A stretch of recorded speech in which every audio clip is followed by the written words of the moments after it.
છે. એમને નબળાઈ ખૂબ લાગતી હતી, એટલા માટે અમે ડૉક્ટર હરપાલસિંહ ડાભી પાસે આવ્યા હતા એસસીજી હોસ્પિટલમાં. એમની ટ્રીટમેન્ટ નીચે એ લોકોએ ટેસ્ટ કર્યા, એમાં જાણ્યું કે સોડિયમ થોડું ઓછું છે, અને પછી એમને 2 દિવસ માટે એમને દાખલ કર્યા અને હવે એમની તબિયત ઘણી સારી છે ટ્રીટમેન્ટથી.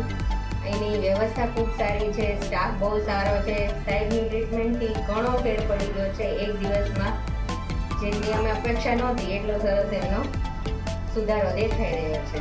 અને હોસ્પિટલનું વાતાવરણ પણ ગમે એવું છે, કોઓપરેટિવ સ્ટાફ છે, તરત બધા આવી જાય, અડધી રાત્રે પણ તકલીફ પડી હોય તો તરત આવી જાય છે, અને પેશન્ટને પણ ઘણો સંતોષ છે.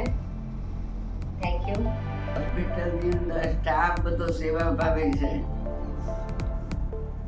વ્યવસ્થા બધી સારી છે, સફાઈ બધી સરસ છે.